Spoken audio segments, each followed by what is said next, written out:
おはようございます。おはようございます。今日は東京です。東京で、はい、帰ってきて1週間ちょっと経ちましたね。エピソードを公開されて、はい、で番外編はい、も出て、番外出た。まあショーの裏側だったり、ショールームだったりとか、なんか当初の目標のショーに出ながらフロントローも観覧して、自分だけのモデルの在り方みたいな攻めるみたいなとこ、でショーは実際まあ出られなかったけどね、でもまあその一方でこう積み上げてきた仕事が今回こう報われた形になったりとかで、ちょっとこうキラキラした部分とかもね一応まあそうだね、ファッションショーの楽しい部分というかね、で今回はちょっとそのコメントにもいただいてた、パリでのまあ実生活とか、こうリアルにかかったお金とかをちょっと来てたね、まあ内訳というか、実際どういうふうな生活をしてたとか、まあなかなかかかってますからね。実際ねちょっと今の段階で、黒田が滞在したのが4週間ぐらい。そうだね、29日かな。ちょっとね今の段階でこういくらだったとかね予想してねコメントもらってもいいし、確かにねいくらでしょう、いくらでしょうっていう。で今は青山ですね。今日はコーヒー屋さんにちょっとまず行こうかなと思ってて、まあ僕の好きな青山のカフェ、ソルソパークのリトルダーリンっていうコーヒー屋さんがあって、リトルダーリン、そこに今から行くんだよね。そこはたまに行く？たまに行く。なんかすごい広いね。で中も芝生になってて、もう本当に海外みたいな感じのカフェだから、すごい気がいい感じのカフェですね。今日ちょっと撮影日当日雨ですが、まあテラスとかでちょっとそのお話とかもいろいろお聞きできれば。すごいめちゃでかいねここ。めっちゃ広い。カフェとは思えないよね。しかも青山だよ。すごい。奥が植物屋さんになってて、こっちがカフェになってて。いつもは何飲むんですか？いやまあコールドブリューか大津ラテ。大津ラテ。もうそれ以外は飲まない。パリでも大津ラテめっちゃ飲んでたもんね。大津ラテ飲んでた。もう牛乳飲まないから大津しかそう飲まない。もう料理にもほとんど使わないし。牛乳の話もあれだけど食事の話もね、食費も合わせて確かにね、後ほどなかなかかかってますからね。なかなかシビアな。アイスラテのオーツミルク変更できますか？それは僕もそれがいい。それ2つで、以上でお願いします。よし、はい、コーヒーが届きまして、本題入っちゃいます？あ、うまっ、このコーヒー。うまい？うまい。まずは全体的に言うと、食費、あとは渡航費、宿泊費、あと雑費だね。雑費で言うとパリに行く前にパッキングの時にいろいろあるもんね、細かいものが。じゃあまずはまあメインの航空券。今回、急遽決めたっていうところもあって、フライトがちょっと高い状態ではあって、飛ぶ5日前ぐらいに取ったのかな。結構直前だったからっていうのもあるんですが、今回エールフランスで直行便、その経由をせずダイレクトで行ける便で取ったものが、一応26万8800円なので、ほとんど27万円ですね。56年前、渡航費10万とかさ。そうだね、俺行った時13万とかで行けたかな、経由でね。それが今回ちょっと体力的にも、あと到着してすぐプレキャスだったから、むくみたくないっていうので、ちょっと調整したフライトになってて、でダイレクトっていうフライトを選んだんだけど、エコノミーで26万8000円なんで、ユーロの為替との兼ね合いだったり、13時間の長距離フライトっていうところで、かなり30万近くかかってますね。きましたね。あとはだから航空券があって、次は滞在費、宿泊だね。宿泊費が、結構今回いろんなところを転々としたっていうのもあって、初日で泊まったホテルがまず3万円、でゆうやとシェアしたエアビーが6万円、ヒロが到着してからシェアしたエアビーが42万円、でそれを半分ずつってことで21万円、これ合わせると30万3500円に。滞在が1ヶ月ぐらい？1ヶ月、だから1日宿泊費でいうと換算すると1万円ぐらいかな。一回取り行く？取りに行ってくるか、取り行くそうですね、宿が1日換算すると1万円ぐらい、これはかなり、ハイシーズンで、選べる中ではかなりリーズナブル。もちろんホテルなんてやっちゃった時にはもう本当に3万の30日とか、そっか、安いホテルでも2万円台、2万円あるかなぐらいの感じだから、エアビー一択にはなってきちゃうね。だからこのぐらいこう節制してやっても1日1万はマストでかかるっていう感じだね。ヨーロッパってさ、パリコレ期間中宿のお金上がるじゃん。だから普段でいうともうちょい安いのかもしれないけど、結構高いよね。そうだね、世界中から人が集まってくるから、やっぱエアビー側もそっちでこうグワッと稼ぎ時っていうかさ、だからちょっとハイシーズンプライスにはなっちゃうね。お金はもちろんだけど、なんか選ぶ要素みたいなのは立地とか選ぶの？立地もうこの後話す交通費にもこう関わってくるんだけど、キャスティングがその集中してるエリアっていうのがあって、中間地点で俺はいつもステイしてて、でそこから基本ほぼ徒歩で行けてたじゃん。だからそこでちょっと抑えられるっていうので、もっと外せば安いとこあるんだけど、俺が選んでるリパブリックってところはやっぱちょっと高立地なところではあるから、高級住宅街とは全く無縁なんだけど、その立地がいいから、三茶下北みたいな感じ、ローカルな雰囲気もありながら、アップカミングなテンション感もあってみたいなところでいつもそこを選んでるから、そこのエリアがだいたい安くて3万円2万円とか、でもっとさ全然あったじゃん、60万とかさ、もっといっぱいあって、探して見つけて40万じゃん。もう少しこう郊外のエリアに泊まってもいいけど、逆にそこで交通費が高くなったり、あとはキャスティングに行けなかったりとかね。急遽呼ばれたりするから、1時間後とか呼ばれたりするし、じゃあ今からフィッティング行ってみたいな感じで、そういう過去があったから、そのフレキシブルに動ける位置がいいなと思ってそこを選んだ。そこを選んでる。だから必要であれば自転車でパパッと行けるとか、そういうような立地を選んだ結果、今の時点でも57万円ぐらい来てますね。さっきの話でつながった交通費、基本地下鉄？基本メトロで、パリは1回のライドが 2.5 ユーロなんで、だいたい450円ぐらいするんだけど、東京みたいな感じと違くて、こっからここまでいくらみたいな値段設定があるわけじゃなくて、1回でいくらみたいなが決まってるから、その点は安いかなっていう距離によっては。途中知ったけど、あれアップルペイに追加できてさ、めっちゃ便利だったよね。めっちゃ便利だった。ピッてやったらもう乗れるからさ。じゃあ基本1回400円ぐらい？そうだね、450円はするね。だからそう往復考えたら900円するし。そっか。そう。ちょっと電車で行きにくいところとかはウーバーのライムの自転車ね、使って行ってたけど、あれもでもする、意外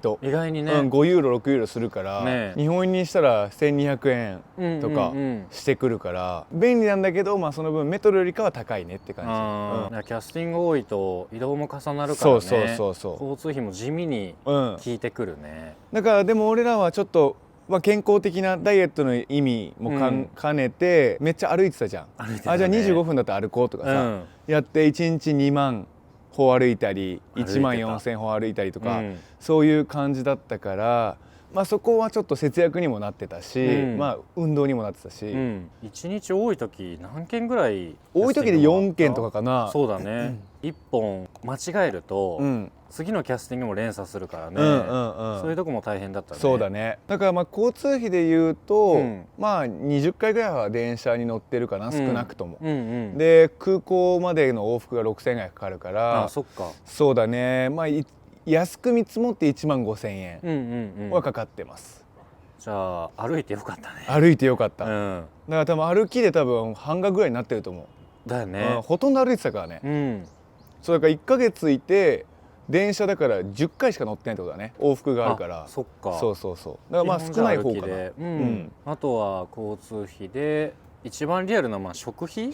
か。確かにだいぶ節制してたからね。だいぶ節制してた。でまあキャスティング始まっちゃってると、まあ、朝から外出てみたいな感じだから、昼は外で食べることもたまにあったから、まあ、ちょっと軽く野菜買ったり、果物買ったりとか、そういうのでもやっぱ10ユーロとか、10なんかしちゃうからさ、そしたら日本円で1800円とかしてるから。そうだね。で夜はじゃあまとめて買った食材とかを、まあこまごま調理しながらみたいな感じで、まあ平均したら7ユーロぐらいで収まってたんじゃないかなと思って。日本円だと1280円、でまあパスタとかね、卵とか30個セットみたいなの買って、まあちょっと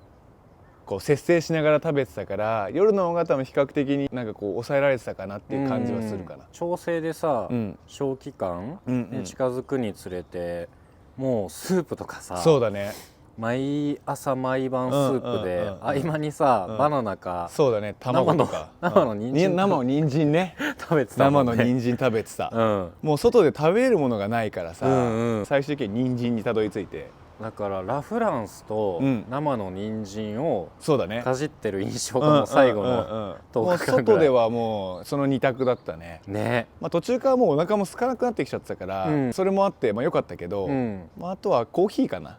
コーヒーはちょっと出先で飲むことは多かったから、まあそれが5、6ユーロしますね。1000円とか、それで食欲紛らわせれるじゃん、だからまあ必要な出費っていうか、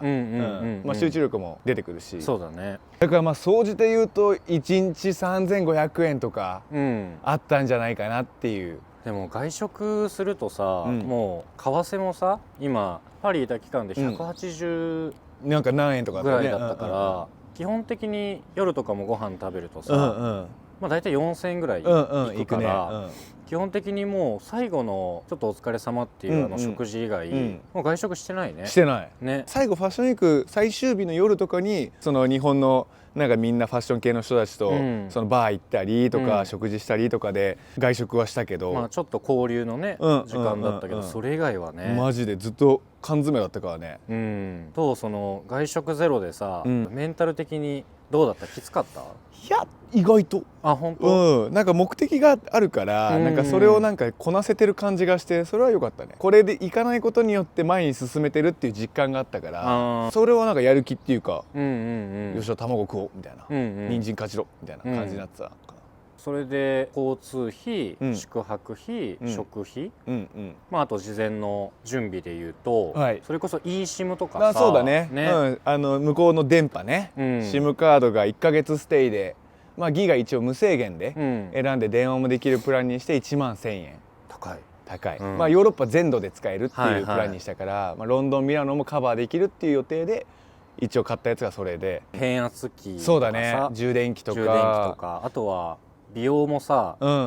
ちゃんとやらないといけないからね、パックとかね。そうだね、パック、スキンケア系とサプリはその1ヶ月ステイするようで追加で買っていってるから、まあスキンケアが1万2000円とか、でビタミンとかも6000円8000円とか、でまあ下着インナーとかも4000円分ぐらい買い足してとかがあって、まあ細々の出費はあるね。意外に準備コストもそうだね。まああと向こうでかかってるのはジム。ジムが1ヶ月契約で1万7000円。まあまあするね。まあまあする。まあ24時間系のジムで、いわゆるエニタイムみたいなジムなんだけど、1万7000円でした。まあまあするね。だからそれが支出で、まあショーに出るっていうところで。キャスティング期間はさ、まあどのモデルさんでもそうだけど 2,3 週間ぐらいは収入がね、そうだね、そこではないわけだから、攻めれば攻めるほどコストがかかってっていう、そこはでもどう、しんどさはある？まあそうだね、ショーを仮に歩いたとしても、入金は 1,2 ヶ月後とかになるから、そうだね、そう帰国後に連絡取り合って入金されるような流れになるから、まあそのシーズン中は全くお金が発生しないからさ、だからなんかそういうのはやっぱしんどいよね。ただ出費がかさんでいくだけだから、まあある程度事前にこう貯めておかないとダメだし、まあ、今回こうチームで動いてたからよかったけど、本当に一人で行くとさ、お金がそこ尽きちゃったりとかさ、なんかカードが急に止まっちゃったりとかしたらさ、トラブルもあるもんね。ライフラインがやばいじゃん。そうだね。だからまあチームとか仲間で一緒にシェアすることをおすすめです。最初1回目は1人で行ってたんだけど、そこから2回目からは1人で宿泊とか行動したことはないから、いやもう本当トラブルで言ってスリとかもね、ないわけじゃないからね。あとまあでかいパートでいうとやっぱ滞在費っていうか宿泊費が結構でかいからさ、40万かかっても4人で割れたら10万だし、そうだね、まあそういうちょっとこう分散できるところはしてあげた方がまあいいかなという。まああとは見えないところで言うとさ、まあ、今回こうパリに行って、その期間東京のね、そうなんですよ、家賃も家賃ねかかってるからね。そうだからまあこれがパリで使ったお金で東京でかかってるお金はまた別であるから、そうだね、まあ車とか駐車場代とか、家賃とか、まああとは犬のね、関連のやつとかっていうのを考えたら、まあなかなかの出費ですよ。そこで行くとまあ日本の家賃は置いといて、まあ総額で行くとどのぐらいだ？総額で行くと今もざっくりだけど、75万ですね。75万はありますね、東京抜いてね。ここから東京入れたらもう近くなってくるんじゃないですか。そうだね、3桁ね。基本的にまあショーもね、1回にこう何本もシーズンで出れる人はいるとはいえ、12本出て、ね、ギャラもそこまでこうリアルな話さ。そうだね。まあその為替が上がってるから、まあ500ユーロだとしてもまあ9万円とかもらえたりすると思うから、まあそこから事務所手数料があって事務所によってパーセントは違うから、自分の手取りはいくらぐらいになるのかはちょっとあれだけど、まあそれでも10本歩いてもってとこかな。そうだね、まあみんなが予想しているよりかはそうっていうところがちょっと正直ね、そうだからあととりわけ日本から行くっていうところで、まあ、渡航費はかなりかかるから、同じ挑戦しててもヨーロッパから来てるとさ、2万とかさ、ロンドンから新幹線で行けるからさ、まあイタリアもしかり、ってなってくると 4,5 万で済む部分はあるから、まあ、そういう壁の高さはある程度ありますね。日本から東京から行くっていうことへの過酷さ、まあ過酷な中でさ、じゃあこうやっぱなんで行くのかみたいなところはどういうふうに自分でこう改めてさ、まあやっぱりまあ喋ってたけど、30歳で節目だし、なんかこのままインフルエンサーというか YouTube の活動だけで終わりたくないなと思って、自分にしかできないことをやっぱやりたかったから、まあ今回叶えられなかったけどショーに歩きながらショーを見に行くっていうそういう人間になりたかったし、まあファッションでずっとお仕事させてもらってたから、なんか自分のその活動がなんかそこにまた返り咲けるような形になれたらいいなと思ってて、まあ今こうやって配信とか発信できるようになって、そのありがたみは重々感じてるんだけど、まあそこに甘えてずっとねやってるのもちょっと違うなみたいな、やっぱ自分にしかできないことをちゃんとやれるようになりたいなと思って、でその積み重ねがきっとなんかいいなんていうのかな、こう結果をもたらすかなっていう、将来的にっていうところでの今回トライだったから、まあまあ全然続けるんだけど、まあ一旦これがリアルなもの。そうだね、まあやっぱり挑戦には代償もかかるし、まあ夢を追うことってやっぱり贅沢だと思うから、まあその分ねお金はかかってくるし、挑戦する代償はまあリアルな話今回かかりますよっていう、まあ俺は全然贅沢してないし、見てくれた人たちは分かってると思うけど、まあこのぐらいはかかる。番外編とかでもお届けできたけどさ、まあ今までこう積み重ねてきたものがちゃんと評価されて、なんかこうクロードならではのモデルのあり方はなんかデザインできてるような感じもしてるから、まあ次今回投資したものをまた次のシーズンまた次のシーズンで回収していけるようにね、新しい自分の形を体現できるように。そうだね、だしなんかまあありがたいことにこう日本帰ってきてからこう撮影がこうオファーが来てるから、そのパリで稼げなかったけど、まあその広い意味で言ったらそういうお仕事のオファーとかが増えてはきてるから、まあちょっと投資に近いよねやっぱりね。だからまあ先行投資でっていうところはあるから、まあいろいろ自分たちがこう作ってきたことが、まあちょっとずつつながってきてるっていうことでもあると思うから。いやでも人参かじってさ、歩き回ってさ、毎日こう自分管理して、ジムもね、毎日行って、なんかその次の景色を撮りに行ってた姿を隣で見て、なんかこう華やかに見える瞬間の裏で、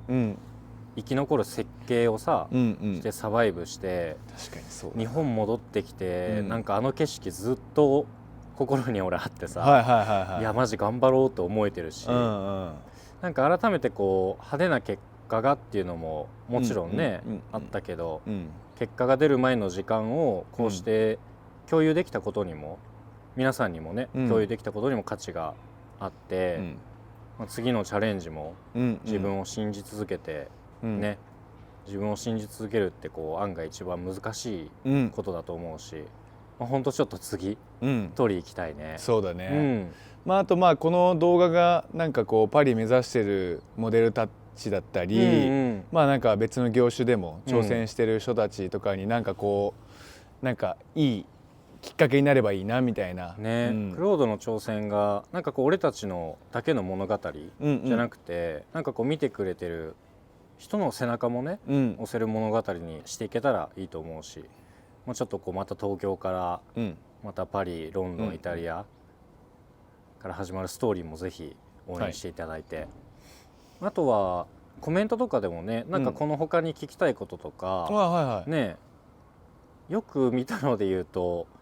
やっぱ服装のことはやっぱすごい多かったかも。そうなんだ。サングラスとかね、あとはコートだったりボンバージャケットだったり、なんかそういったのもなんかこう教えてほしいことがあればね、ぜひ。でもこういう夢の裏側まで含めてどんどん挑戦していくので、今後もよろしくお願いしますということで、最後にじゃあ何かコメントあれば。いやその総額だったりとか、自分でも驚いた。なんか改めて計算してみて、うわっみたいな、75使ってゼロバックかみたいな。確かに結構数字だけ見るといかつい。いやいかつい。ちょっと計算しててあーちゃーってなったね。なんか何本か歩いてて、こんぐらい入ってくるんだって分かってたらさ、例えばキャンペーン取れてて実は結構でかく入ってくるとか、そういうのがさ、俺が一番分かってんじゃん、やってないから、だからやばーみたいな。でこのなんかこうダメージがさ、今後に多分響いてくるから、そこをまた東京でも節制しながら、東京でできる仕事は全部ね、その全力でやりながら、っていう感じかな。いや改めて総額聞いてちょっとびっくりしました。75万あったらね、基本何でもできるよね。いや為替があったとしても、すごい高いと思う。やっぱだからこれ普通に食事してたらもっといってるからね。そうだね、外食とか人参1本とかだからその金額で収まってるけど、普通に外食しててケンタッキーとかさ行ったら普通に2200円とか普通にするから、セットで。なんかマックのレシート落ちててさ、日本円でも3、4千円ぐらいしてたから、だからもう結構円で考えちゃうとね、やっぱりちょっときついもんがあるからね。だからなかなかタフな1ヶ月ではあったけど、75万かかりましたね。かかりました。ということで、とりあえずまた次の配信もね、あるし、今回はちょっとこういう、番外編というか、裏側をちょっとお届けできたのもね、また新しい形だと思うし、引き続き頑張っていきましょう。頑張ります。じゃあ今日はお疲れ様でした。お疲れ様でした。